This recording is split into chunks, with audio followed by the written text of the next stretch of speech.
hold my head up. So thank you.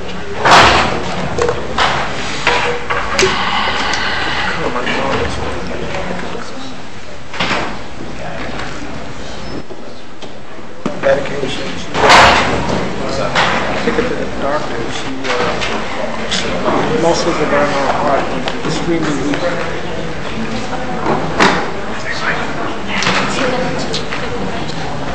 You done for your birthday?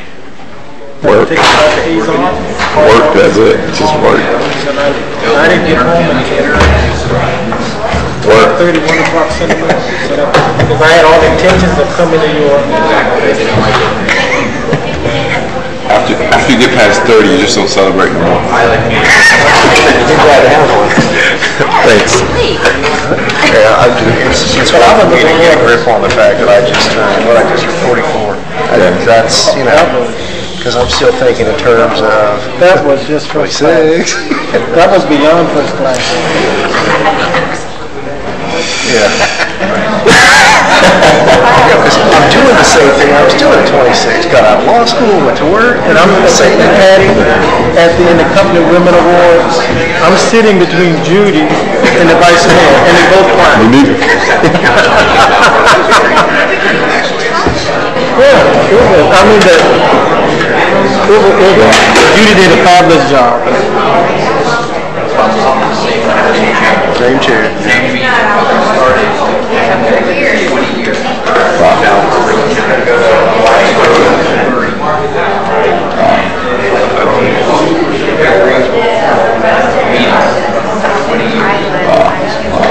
Yeah, it is. That's amazing. Yeah, it's amazing. Yeah. That's a testament to longevity and competency when the new crowd doesn't boot you and bring in their own people. That's true. Coffee for our marathon meetings. Are you ready, Patty? Let's get this thing over with. Who did you form? So we were going earlier. You need to pass it down to Norman and Am I going the wrong way? Yes, sir, you may. Thank you. So you and I are going to be a team 8 days, huh? I hope so. 94. That'd be cool. Right after the 93 agreement was the Here? I have to look through it. Yeah, let's talk about that. We're not on about that. Invite you to a Florida Heritage Gala.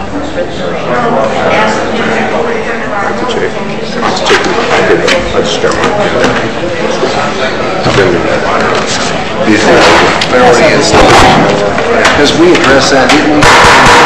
2 years going to call the committee of the whole to order. Yeah, I got that. Somebody give me that. Call the committee of the whole order. Just mine or yours? Oh, okay. Tuesday, March 15th, 2005, right at 7:20 p.m. Councilman Lawson is present, Councilman Hodge, Vice Mayor Bell, Councilman Porter, and Councilwoman Woolman. The first agenda item is the approval of the Committee of the Whole, Finance, Parks, Recreation, Public Safety, Utility Committee meeting minutes of March 1st, 2005. Is there a motion for approval? Second. Moved by the Vice Mayor, second by Councilman Porter. Questions? All in favor, say aye. Aye. Opposed? Second item is a discussion on widening of Chrome Avenue to 4 lanes. Mr. Mayor, this is an item that Mitch Bierman, who represents us on a number of annexation and some of these ancillary issues that are important to the city. As you know, there's a discussion of widening Chrome Avenue to 4 lanes. Of course, there are opposition from a number of organizations, environmental, the Redlands group, even Monroe County's weighing in on the 4-laning of Chrome. And we believe that the city has a vested interest in what happens with Chrome. We have in the past supported the 4-laning of Chrome through a resolution as well. And the question has come up that we may need or desire to weigh in a little more heavily and substantially than we have up to now, and Richard can tell you what that means. You know, Mitch Bierman's my partner, and he's been sort of monitoring this. You passed a resolution supporting this. The county approved it. It was appeal was filed with the Department of Administration by the Audubon Sierra Club and and some other environmental groups, and as well as some individuals. We actually found out that the county was about to settle it in a very unfavorable way, but that cooler heads prevailed and the county commission voted down the settlement. Good. But at this point, it's going through a DOA is called Department of Administrative Hearings hearing, and I know that Monroe County has gone on record opposing the widening. The question for us, and I'm not pushing one way or another, but I wanted to just go over it with you, is that we have, if we want to, we can do what we've been doing, which is sort of monitoring it and sort of helping.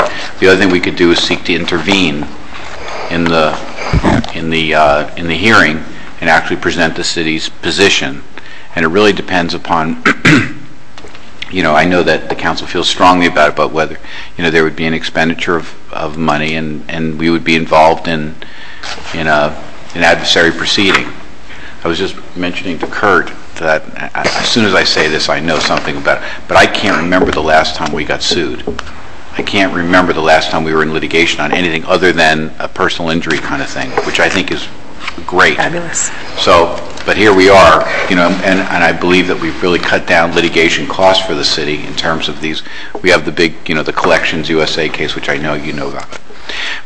So this would be an expenditure, and so therefore, I certainly wouldn't undertake it unless the council felt like this was an important issue, and that we should go forward with it.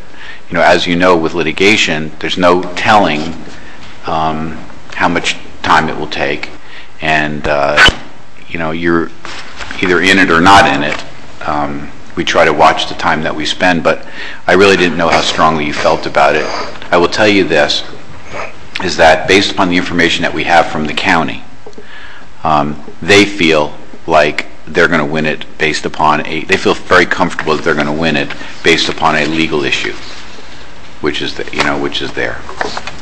And so that it is, I think it is, better than 50% that if we do nothing, we'll turn out with a good result. But I can't give you, better odds than that. So the question is whether we want to go ahead and intervene.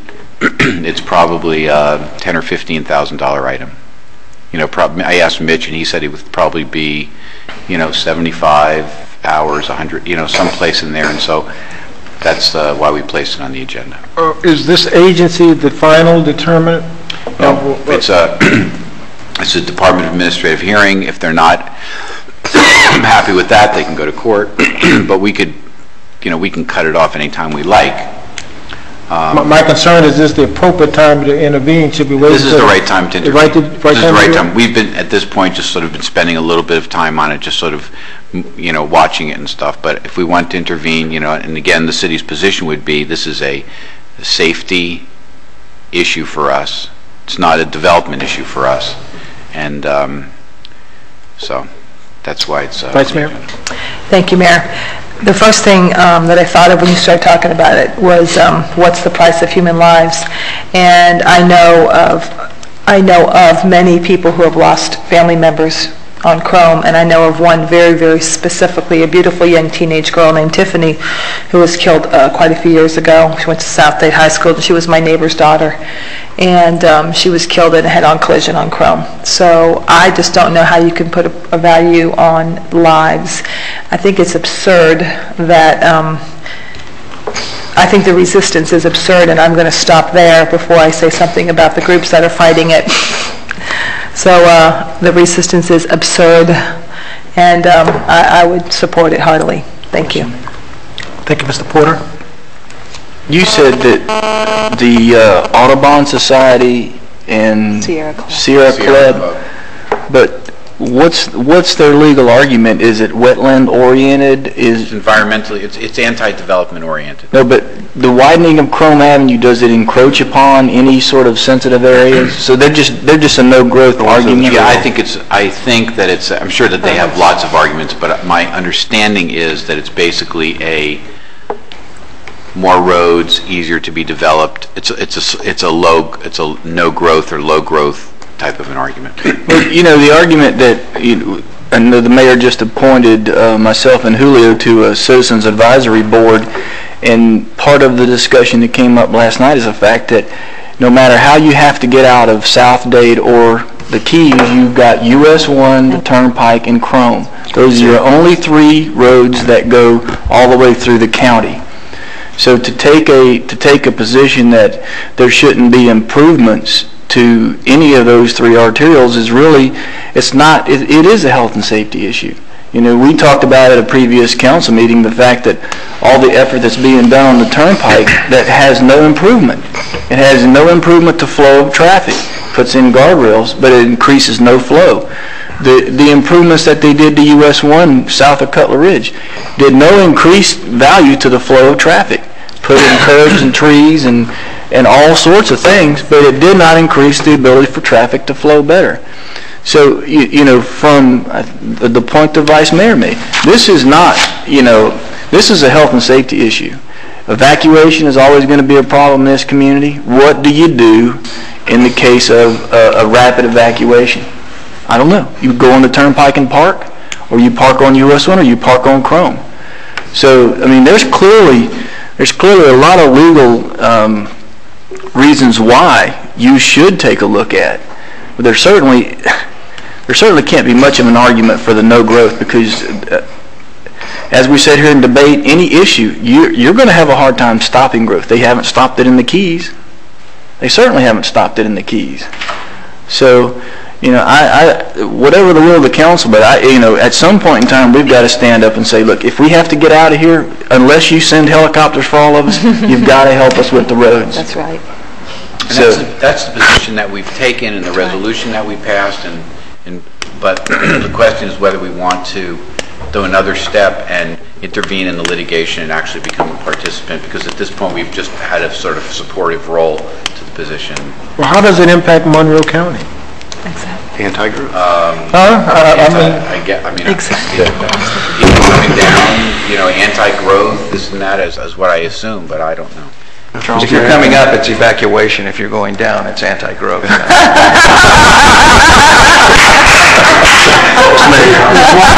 just want to say something very quickly. I, too, have a dear friend that lost a daughter at age 16 at Coconut Palm and Chrome Avenue, and I only say that to say that I think everybody knows someone or has someone that's been dear to them that's been either in a major traffic accident or lost a loved one on Chrome Avenue.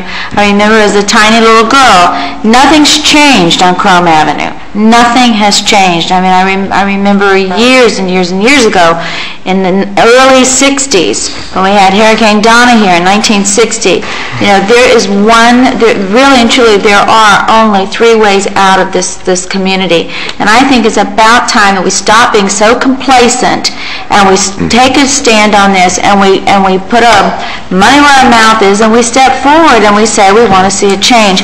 I have friends who are adamantly against the 4-laning of Chrome Avenue, and I love them dearly, but it's for reasons that does not encompass the entire community. And when I say the entire community, I'm speaking of all of South Dade. So I just want to go on record saying that I'm ready to move forward on this and to take a stand and fight for what I think is right. Thank you, Mr. Laudner. Mr. Laudner, and then Mr. LaPrade, and then Mr. Hodge. Thank you. I would agree with the sentiment that's been expressed earlier that we need to move forward and embrace it, and certainly many of us were members of the prior council that resolved and endorsed in favor of the plan.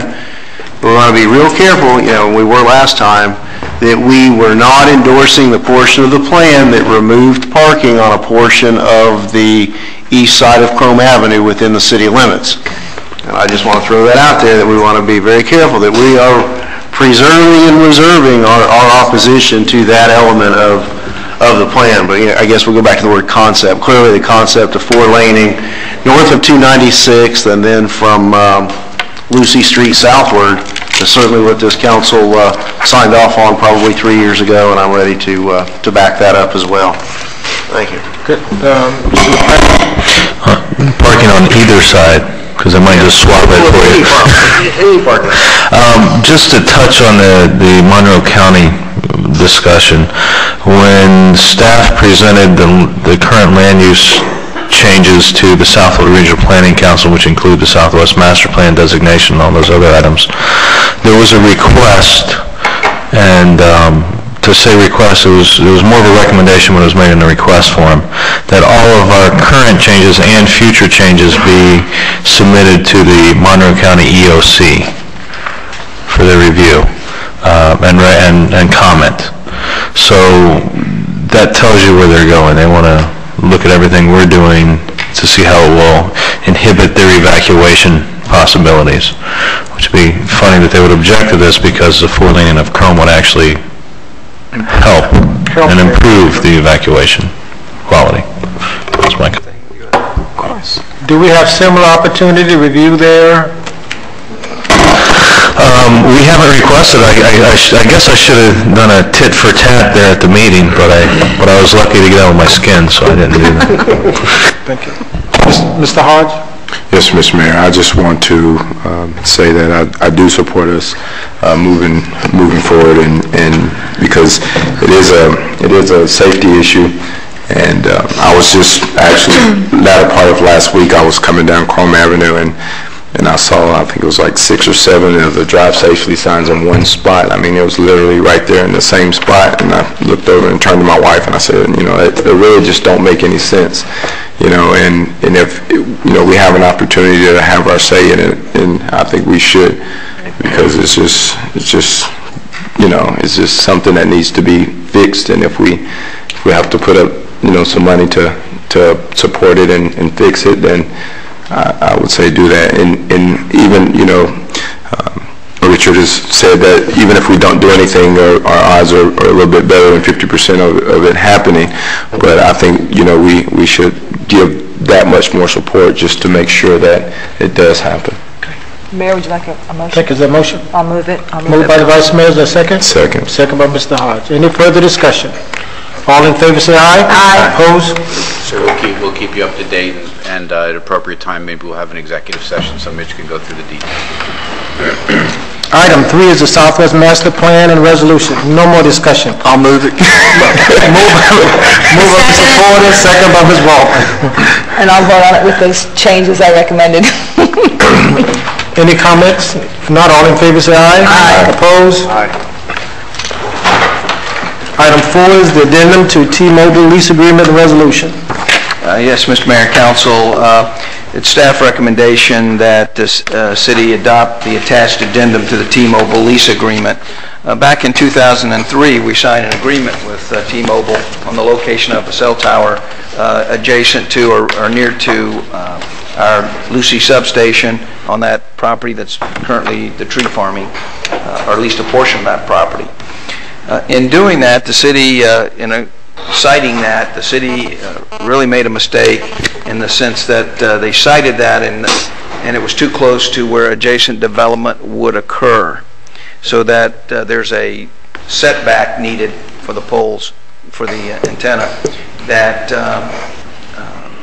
was not met by the original contract. So we met again with T-Mobile. They agreed to move their site. They had to resurvey, do another site plan.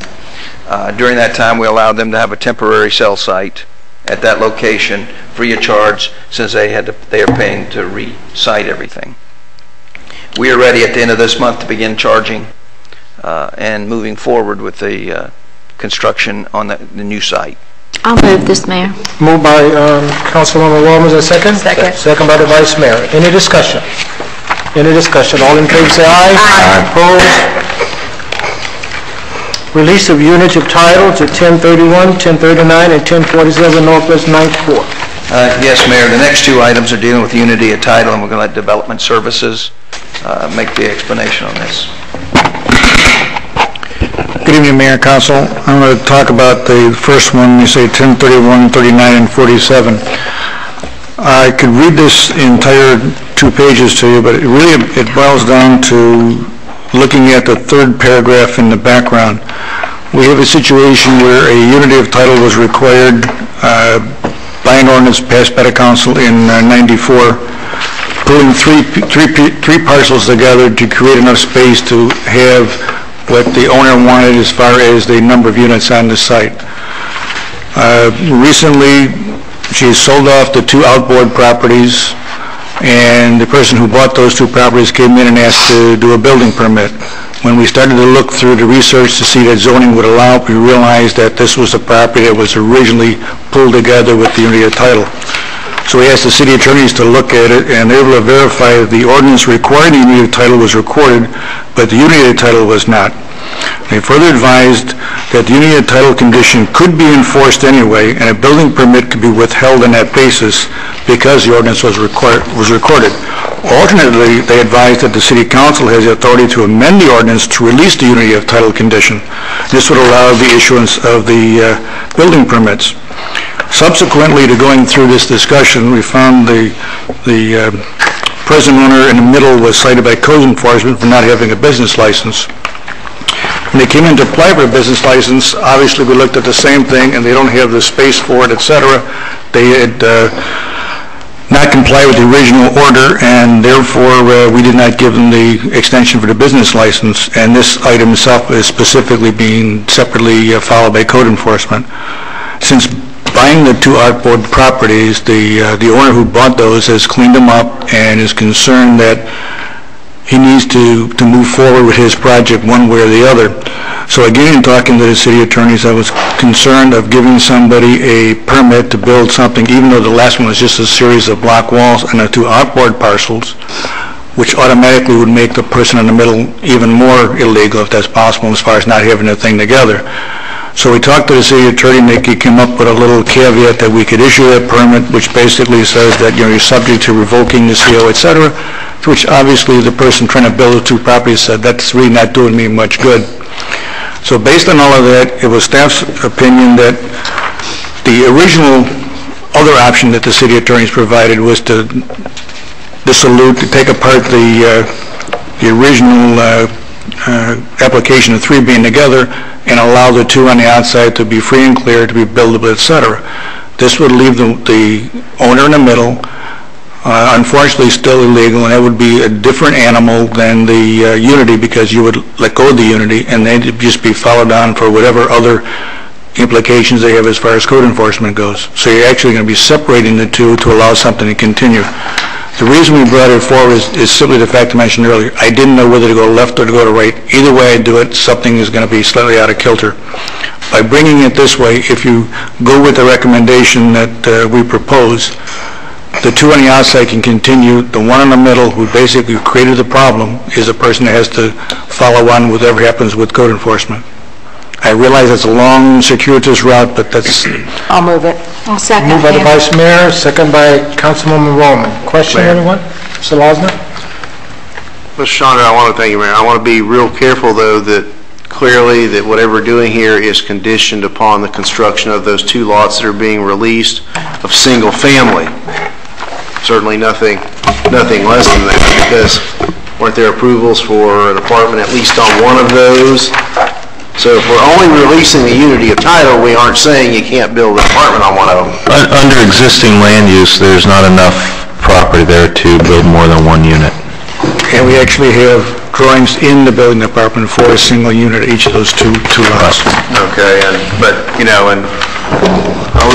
philosophically don't have a problem with us doing this, but aren't we kind of creating the hardship for the middle property to come in and say, you, city, can't really tell me I can't do this because by releasing it, you've created the hardship? Well, actually, based on... Well, I guess she did by selling. Yes, sir. That's basically, she's created it by selling off the 2 parcels on the outside, which means what the council put together in the first place to allow her to have that, she's basically sold off and therefore is not legal in the middle, and she unfortunately has created that same situation. So the advantage, in my perception, of doing what I've recommended is that the only person that still continues to suffer, if we use that term, is the person in the middle that caused the problem, not the guy on the outside that bought the pieces of property. What I was going to say is clearly if we don't do this, the person that bought those two properties will probably very well have a lawsuit against the middle property anyway. What that ordinance did when it required the unity of title is it was an ordinance allowing 3 units where 2 were already allowed and contingent upon the unity of title. So if those 2 units, those 2 properties, outboard properties, are taken away, she would, at least under review and comment from the attorneys, the conversations I've had with them, the 2 units would still be allowed, because that dates back years ago where 2 units would have been allowed there. The 3rd unit would not. Now they're all attached. What happens there? Right now, it's basically non-conforming anyway since the lots are already sold. She created her own non-conforming status by selling off the 2 lots. By releasing this, we're going to enable him to build 1 single-family per lot on each of the 2 lots. That is correct. And the non-conforming status of the middle property will remain as the owner created it when she sold the lots. Now, as a preface to a question I'm going to ask you, I want to point out that here we are again asked to fix someone's failure to do due diligence. We've seen it on curb cuts on Chrome Avenue where, oops, I can't get in, I don't have parking, city, please help me. And we've also seen it with other unities of title. So using that philosophical foundation as a predicate to a question, is this the same Carmelo Gonzalez that's been before us before, and unbeknownst to us stood at the podium with a whole list of code enforcement violations that remained uncured, and do those still exist? Or is that even proper to ask in this context? Or I'd like to know that. I mean, he's here asking us a favor. Same one. Somebody failed their due diligence. Same one, yes. I don't know about the code enforcement, whether they're still out there or not. I know that there has been some issues with him and there was being a repeat offender on certain properties that weren't perhaps portrayed accurately. It is an appropriate question. One of the things that I will say is we did speak to his attorney, Mr. Marcus, before the meeting, who is ill, and said that he unfortunately could not attend, but he would be here at the council meeting to answer any questions. So we can revisit this and have another bite at that apple for remedying perhaps other outstanding issues before final adoption. That's correct. Yeah, he unfortunately could not attend, and he wanted me to let everybody know that he would be available for questions at the council meeting. And then maybe the manager could advise us each privately as to whether or not those are still some outstanding violations or issues to this owner. He's come to us asking us hat in hand for a favor. If you would like, we could get a report from code enforcement as to that effect. That's all. Thank you, Mayor. Thank you, Charles. I just want to say one thing. If memory serves me correctly, the seller of this property has also had some problems in the city. Major. Several. Yes. So just so we know, it's because I remember some of the problems, and it's not pretty. So I don't feel too sorry for people that put this in. I would suggest if you had time to drive by this property and see the existing rental units. What would be permissible with the middle piece? Our belief is that what would be permissible would be a 2-unit apartment, because that was what was originally allowed at the original ordinance. From review, the way the ordinance is written is that to allow 3 units where 2 are allowed, and the requirement was the addition of the 2 lots under the unity of title. So ergo, if you get rid of the 2 lots, then you go back to the 2 units. Currently not allowed by today's standards, but would be allowed. Currently, the applicant did come in for a business license, for a rental license as required, had not had one till this issue arose. We notified code enforcement. They approached the individual about the license. We have denied the license on the basis that they're a non-conforming use due to the fact that they've sold the properties and violated the ordinance. This is a totally discretionary act on the part of the council. I mean, it's purely up to the council. And if there's some concern about what can be built on the property, we could deal with that as well with a covenant that would be required to be filed that would be required before the unity of title was released. If you're concerned about what they might claim that they could build. We may want to do that, Charles. Well, and that's kind of, I think, where I was going, that, you know, conditioned upon the construction only of a single family on each of the 2 release lots. We can do whatever you I would offer that whatever you wish. condition of approval. Good. Yeah, because as the city attorney, Mr. Weiss, said, this is at the discretion of council, and if it's not released, then the owner of the 2 outside properties recourse is to seek financial recourse with this person that sold them that property, fully knowing that this was out there. We had a motion and a second. Will you embrace the condition? Yes, on the condition. Proper. Any other discussion? All in favor say aye. Aye. Opposed? Item 6 is the release of unit of title for 832, 834, and 856 Northeast 3rd Avenue. Yes, Mayor, Development Services will be another one. These weren't all planned to come together, I can honestly tell you that. But this is another item where a unity of title was required. It was required back in 1974. The applicant, or not the applicant, the property owner rezoned from, and it's a previous property owner, it's not the current property owners, rezoned from an R2 to a B1A, and it was contingent upon all 3 of the properties being joined together via unity of title. And another caveat, the construction would begin in 6 months. Neither of those the unity of title happened, the construction never began. So this particular property, one of the owners that had 3 properties sold off one of the lots.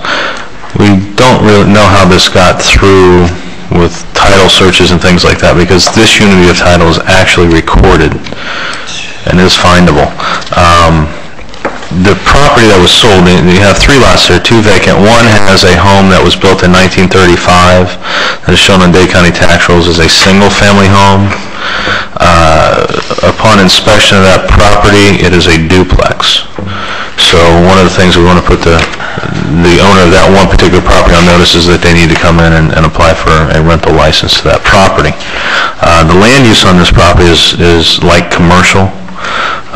So the reversion of a zoning to the original R2 would not be able to be done because it is light commercial, and R2 is not allowed under light commercial.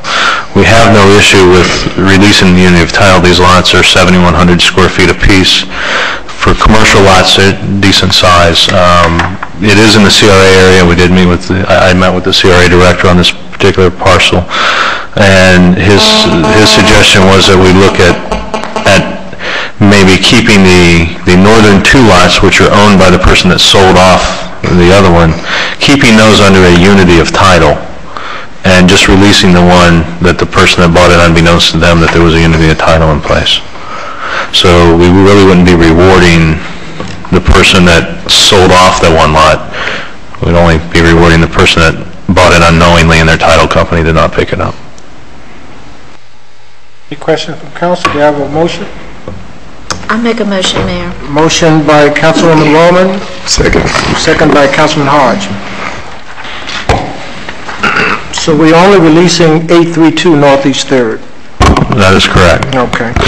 There is the applicant's representative is here, so if you want to. Any discussion? Any discussion from council? Is there all in favor say aye? Aye. Opposed? Yes. Excuse me, I'd just like a couple of housekeeping issues. I'm sorry, Gail Springer, DSD Group Consultant, here on behalf of the applicant.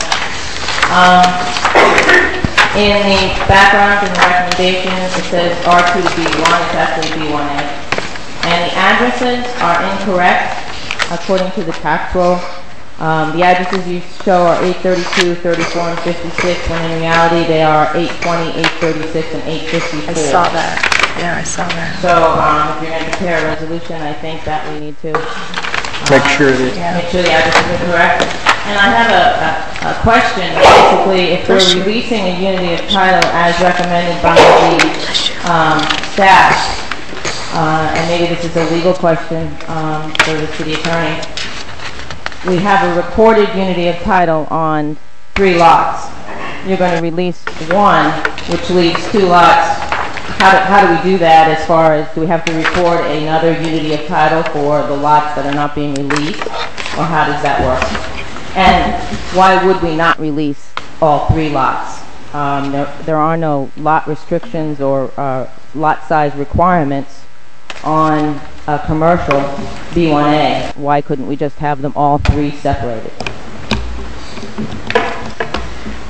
Well, I mean, I think with respect to the substance of what the council has done, the Development Services has made a recommendation as to which one should be released and which not, so I'm not going to address that. With respect to the other, when you're releasing it with respect to that 1 lot, it would appear of record as when somebody did a title search, it would show the unity of title and then a unity of title release with respect to that 1 lot, and it would remain on the other 2 lots. So the ordinance would be the recorded document that would follow the chain of title that would suffice.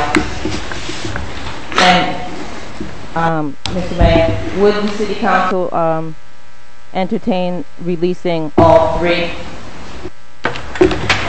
Since there are no lot restrictions or no lot size requirements in a B1A. Mr. Pratt? One item of clarification, the addresses put in the staff report come directly from the unity of title, not the Dade County tax rolls. Correct. So our addresses are based on what's recorded in the unity of title. Right. And actually the Dade County tax rolls does have 1 lot as 834, not as 836. Okay. So, with regard to releasing all of them, and I'll let maybe Rick weigh in and Mr. Stouts weigh in a little bit. In our discussions, it was, do we want to have small commercial lots when you might have a larger commercial lot available? Obviously, if they had a user for one of the small commercial lots, they could come back in and request a release at that time. It's not a slow process, not very slow anyway, which could be done concurrently with site plan or things like that.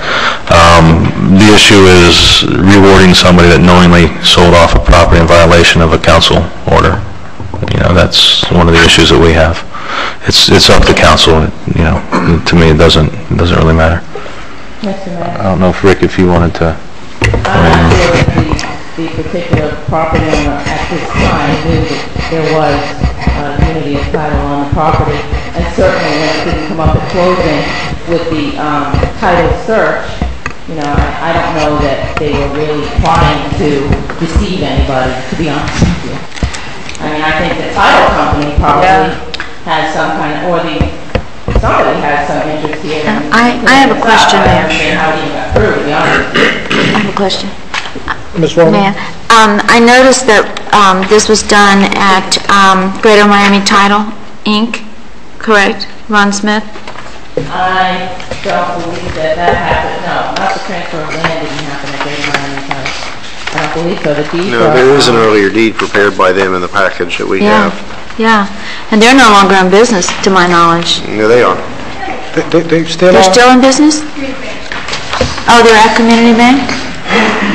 Probably what happened is that if you see is there a Del Vecchio deed from 1996 that conveyed all 3 lots?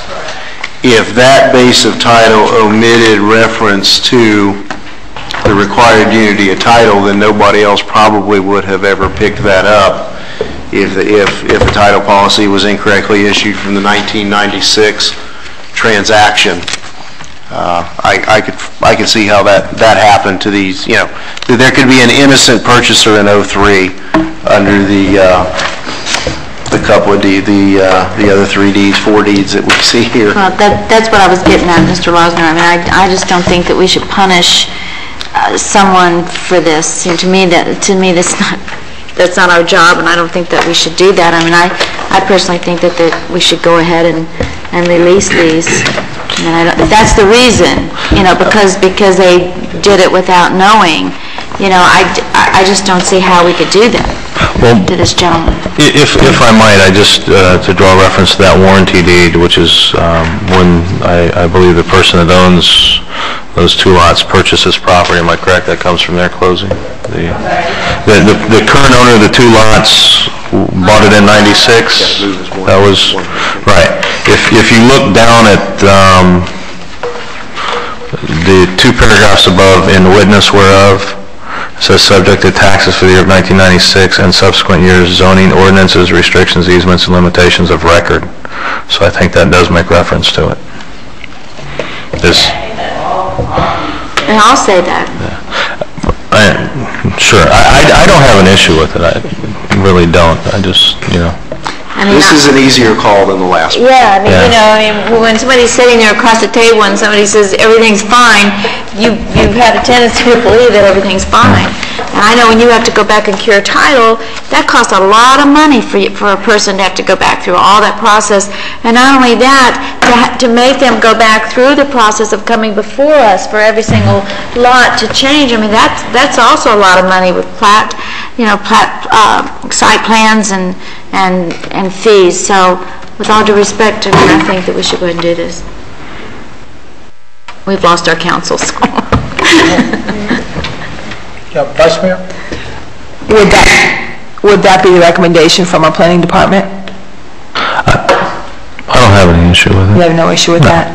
Okay. Does the CRA want to weigh in on this at all, since it's in the CRA? Our original thought was that the remaining 2 properties joined together would provide a greater opportunity for a business to create a larger facility and create more jobs than being divided into, and an opportunity to create jobs since it is commercial, and that was the reason the CRA would have liked to have seen the properties remain joined together. But obviously it's a call of the council. This was in 1996. Can we have another motion, Richard, just to release the other 2?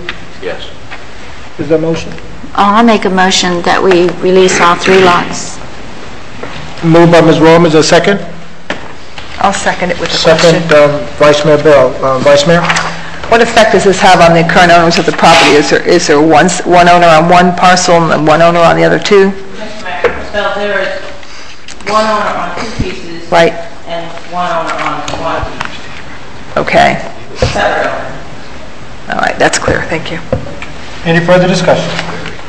All in favor, say aye. Aye. Opposed? Thank you. Thank you. Finance Committee items, purchase of a leak detection equipment and resolution. I'll move this, Mayor. Yes, I'll second it. Moved by Councilman Mormon, second by the Vice Mayor. Any discussion? One comment. I know that purchase of this type of equipment will save the city thousands and thousands of dollars. I know how much leak detection costs That's correct. as the wife of a plumber. And the method there is it's less disruptive to the surrounding area where you're trying to find the leaks because you don't have to dig. Right.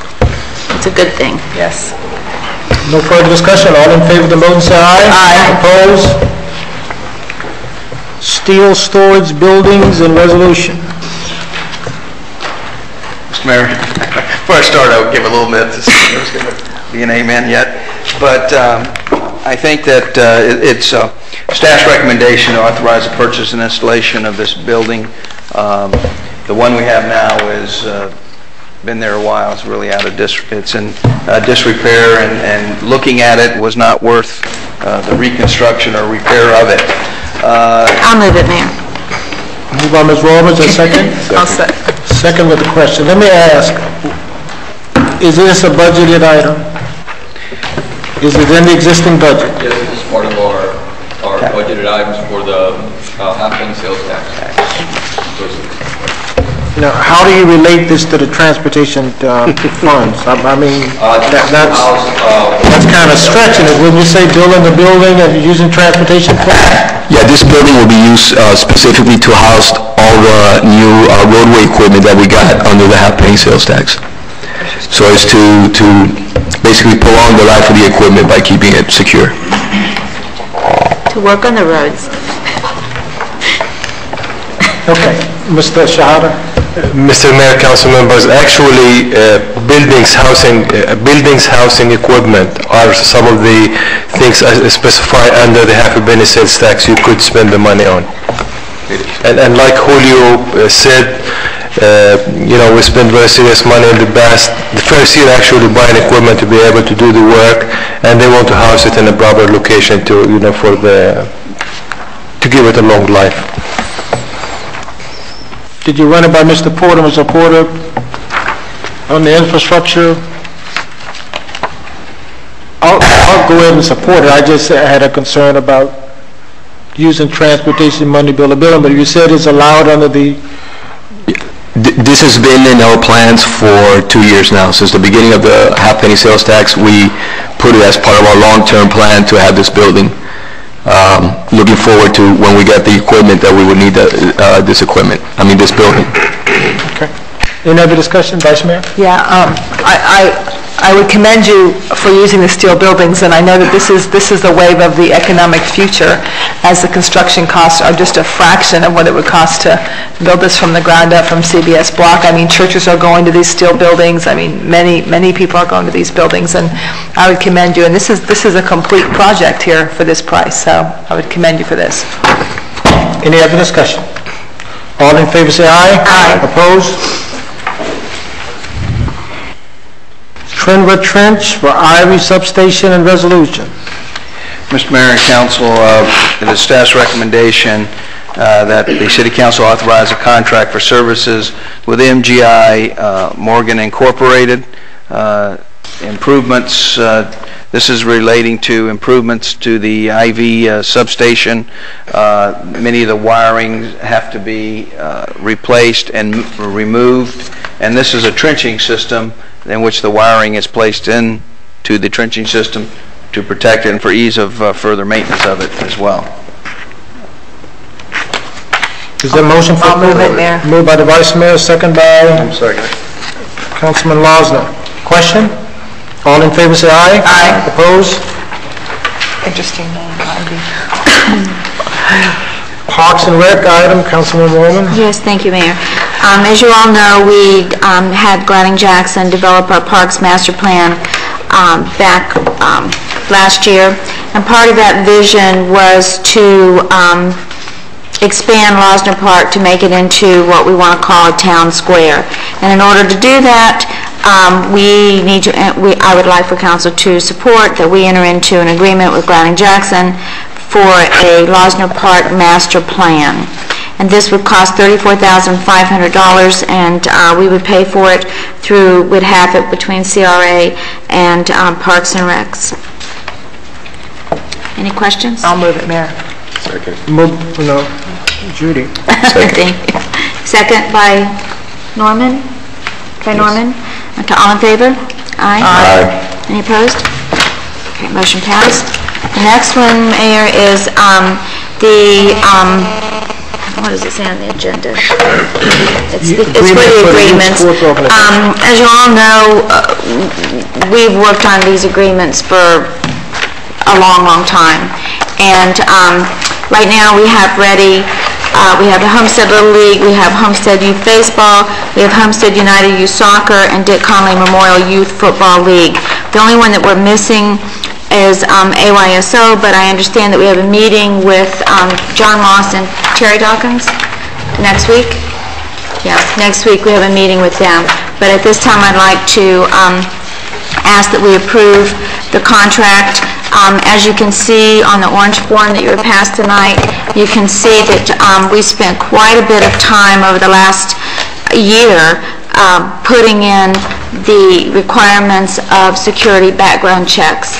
And we listed everything, we made sure that it's all there. I think this is one of the things that our city has needed to do for a very long time, but we've just never been able to get the cooperation to enforce it. So every one of the youth leagues that are listed on this paper have already accepted it. No one will be allowed to volunteer in any way, whether it's coach or anything else, unless you have your security check. You will have to carry identification on you, and if there is an event that's being held and there is not a registered volunteer who has passed all the requirements, then that particular event will be canceled. We're going to make this very, very stringent, and we're going to make sure that it's upheld. So with that being said, with the exception of AYSO, I'd like to ask for a motion to Move the accept. recommendation. Second. Okay, did you get those, Norman? All in favor? Aye. I have a question. Oh, I'm sorry, question. On the, on number 6, you had submittal of electronic listing of all participants by age, address, and zip code is, I'm sorry, I didn't hear you, Linda. it says submittal of an electronic listing of all participants by age, address, and zip code. Is this the name, is this their names as well of all the children? It's just No. just the address? No names. No name. Initially, we did discuss including names as part of the requirements, but subsequently, we did change that to just identify age, address, and zip code. Okay, okay, that's good, that's what I wanted, there's no names, it's just age, okay. I saw that earlier, and I wanted to question that. Also, how do you handle it if, and I know this will come up, you guys will work on that with AYSO, how do you handle it when that organization is a national organization and they already do all of their own background checks by their rules, by their national rules? Well, according to the contract, proposed contract, they are allowed, each youth group is allowed to use their own source for the background check. There's no requirement that they have to go through the city. Very good, as long as it's done. Yes, Okay, yes. thank you. We actually prefer not to go through the city. You know, we prefer that they use an outside source as a background check. Oh, I see. Because I don't know how the other sports do it. The only one I've ever really been involved with was soccer, and we were required to fill out papers and undergo a background check before we were allowed to work with any of the children anyway. Well, most of the youth groups are going through the Homestead Police Department. They've stepped up to the plate and Good. volunteered to do this for the youth groups. Very good. Thank you. Let me ask you a question, Kurt, just to expound on that. With AYSO using an outside source, then they would supply us with the background check? Yes, they would have to verify that all the participants, volunteers, went through the background check and they screened it properly. National would give us that verification? Yes, well, actually, it would be the local organization that would verify that through to the city. Okay. So in other words, the officers of AYSO would just verbally tell us everything is okay, or would we get some kind of something in writing? We have in past years received verification in writing from each league president. Okay, Yes. that's good. Mr. Losner, did you want to say something? No, thank you. Oh, okay, I saw you look over there. All right, all in favor? Aye. Any opposed? Motion carried. Any business, Ms. Losner? Just want to follow up, make sure we were still reviewing whether or not we could implement or bring before us the utility policy regarding proof of homeowner association approval. Richard, I just want to keep that kind of out on the front burner. I'm always track of that. Oh, we'll talk about it. Thank you, Mayor. Thank you, Mr. Losner. Mr. Hart? Not at this time, Mr. Mayor. Vice Mayor? Thank you. Ms. Wellman? No, sir. And I have none.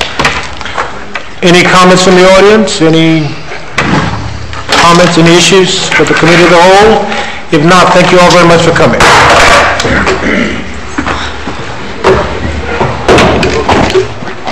Norman, happy birthday.